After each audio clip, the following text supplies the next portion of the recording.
Welcome back, boys and girls. And today is September 22nd. Juno got his first year today, and we're going back out tomorrow. So I'm just gonna make a quick intro. Tomorrow morning, the sunrise is at 6:59, so we can legally home from 6:29, and the temperature is gonna be around 50 in the morning, so it's not that cold. So tomorrow afternoon is gonna go high as 80, so it's most likely we're only gonna hunt the morning, so we have to make it count. And the deer movements between 5 to 8 a.m., which is also decent. And my son Joseph is coming with us, and he wants to be a cameraman, so I could try my 460 Smith & Wesson Magnum.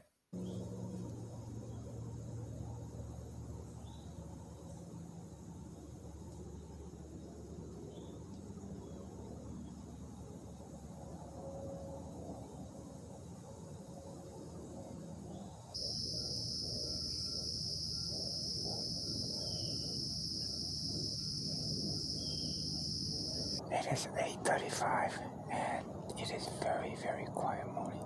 No deer, no squirrels. All we see is a bunch of vultures, coyote.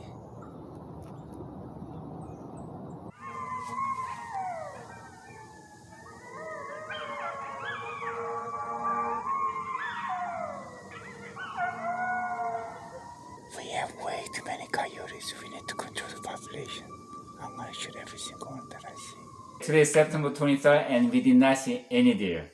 And I tell you, man, they got so many coyotes in there. They are howling, yapping at each other. And Juno actually saw 5 coyotes, and he didn't shoot at it because he was hoping for the deer.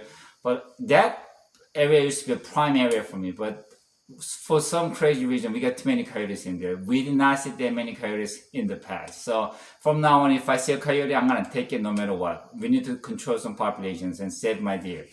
Now, again, tomorrow morning is gonna be similar condition, and we're going into same location we went yesterday, hoping that we could get away from the coyotes, and hopefully we see a deer. Now, whatever we see tomorrow and whatever we take, I'm gonna give it to Juno. So I'm taking my high point carbine with me. Yes, this is a handgun caliber, so it's kind of cheating, but it's not. But I make the rules anyway. So I'm doing this for Juno. So tomorrow morning we're gonna go in there. Hopefully, God will bless us. We were up on our trees by 5:56, and it is now 6:30, and we are ready to hunt.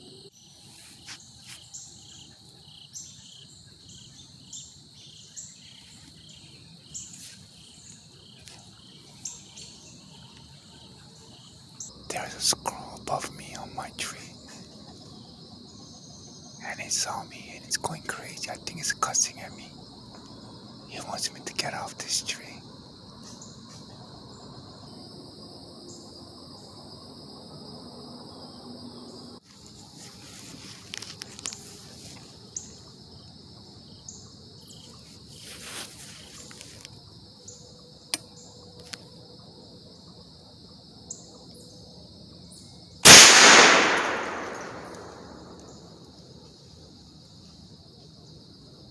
It is 8:15 and I just shot a doe. She was about 50, 60 yards away, and she was in the brush. I mean, I could barely make out her vitals. And for some reason, she already saw me. She saw me. She was bobbing her head, ready to run. So I just took a shot. I'm just hoping this 10mm did the job. I wish I had a better view, but I really didn't have any choice. And I didn't want Juno to go home with just a small fawn. I really wanted to have some more meat for his family. I just hope this 10mm did the job. I'm gonna hunt for another 30 minutes and then go down and check it out. My tree was at the bottom by the water, and that deer was coming down from the slope. So I was about the same eye level when she saw me. I could see that she saw me and she stopped and she was looking at me and she started, doing a little bit of bobbing.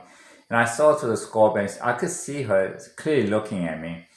And she couldn't figure out what it was, and I was just staying there, hoping that she would come and just keep walking and come closer. But then she stopped, and she started to turn around to walk away. I felt good about the shot, and it was like now or never kind of situation, and I really wanted to get some more meat for Juno. So I pulled the trigger, and she got hit, and she ran. Okay, it's been about 30 minutes. I'm whispering because I told Juno to keep hunting. I'm gonna go down and check it. And after I shot her, I called Juno and I told them I just shot a doe, but I want you to stay there and keep hunting because deer don't get spooked by gunshot, they get spooked by the smell. So I told him to keep hunting, don't get discouraged, and I'm gonna go down there for 30 minutes to check it out. And what's funny was that he called me back about 15 minutes later, and then he told me he had a doe right underneath his tree. And he was so focused on a further distance, he never saw it. And then when he looked down, he saw a doe right underneath him. And he started to panic. He wasn't sure what to do. And he told me he made a stupid mistake, and that doe took off. And he was like kicking himself for that. And I told him, this is hunting. Don't worry about it. And you might have another one come in. Okay, I had to go through my tree stand twice just to find the exact location where I shot her. And I did find the blood right there. And it is dark blood, so I think it's a good shot.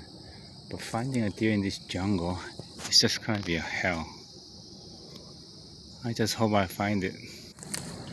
I'm gonna have to get some help from Juno to find that deer.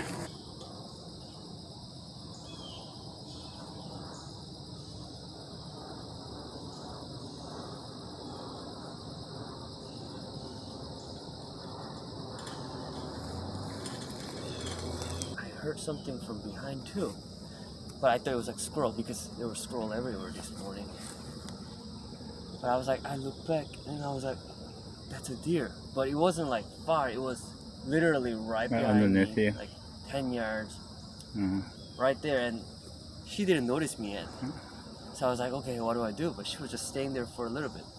So I was looking, and she seems to be going that way. I was like, she's not gonna confront me. So I grabbed my rifle, and what I did wrong was I should have given her a little more time. Time to walk away. Yeah, to get some distance. I was just like, I don't want her to walk away. I turned, but I made a little bit of sound because she was so close. She stopped, and I think she was looking for where the sound was coming from. So I was like trying to put scope on my eyes, and I think she saw the movement. Yeah. She start walking faster. Yeah, that's why on my video I say you're looking for deer far distance, and it's right underneath you. So you have to be ready for that. And I honestly had my crosshair on her for a couple seconds, but I didn't pull the trigger because she was moving fast. Well, here's a fresh rub. So we got a buck hanging around here somewhere. Okay, I brought Juno with me because he has a young man's eye and I have old man's eye. And he already found some additional blood, so we're gonna track it down. But like I say, we have to go through that jungle. That's a crap, and these are all thorn bushes. So there's a blood here, and there's a blood over there. And then we have to continue looking for it. He made it far. Okay, finding a blood trail in the jungle is not easy, but we could see some on the leaves. And up there, and if you could see it. Okay, we got some good amount of blood here. Now this sucker changes direction. Okay, this is the last good blood, and then it just kind of disappeared. And we found a small speck at the end. I mean, you could see it's got a good wound channel, but because it doesn't have enough energy to penetrate through the whole body.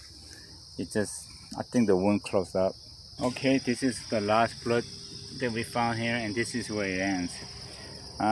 I think 10mm is not powerful enough to pass through the whole deer, so I think it only went halfway. And I could see the blood is actually getting thinner, and it's kind of getting coagulated too.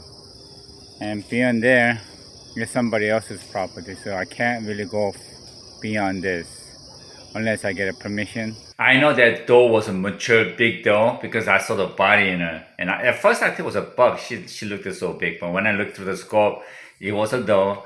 And 10mm, I believe it's a good caliber, but I'm not sure if it has enough energy to penetrate all the way through. If it was a closer distance and a perfect broadside shot, maybe. But I knew when I pulled the trigger, I was going right for the lungs. And we found bubbles in the blood, but I don't think it penetrated the whole deer. And when you only have entrance hole, you might have a good blood trail at the beginning, but then the wound starts to close up.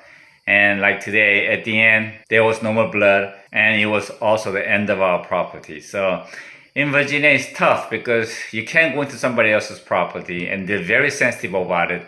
So you have to make sure that you have a decent caliber that you know for a fact is going to do the job. And in the past, I only hunted with very capable calibers like 308, 338 Federal, 7 Mag, 358 Winchester, 243. But in past few years, I was looking for something lighter and that has a good diameter and enough power to penetrate the deer. So I was trying like 300 Blackout, and today, obviously 10 millimeter. And I'm not sure if I'm doing this right. Maybe I should go back to my very capable calibers. But I'm not giving up on my 10 millimeter or 300 Blackout yet. At first, we were heartbroken by today's hunt, but then looking back, we talked about it and we were very grateful for the chance to see the deer. And also, he had a chance to track a blood trail, which is not easy.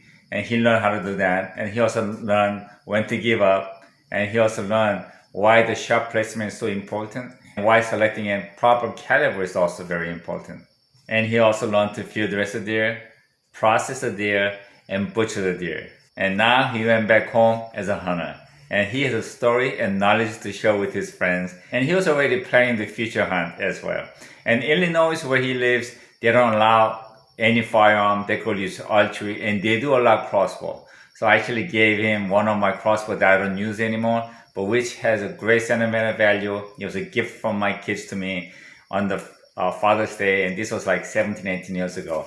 And believe it or not, I shot more deer with that crossbow than any other weapon that I have. I probably shot over 40 deer with that. So now he has a crossbow with all the lugs on it.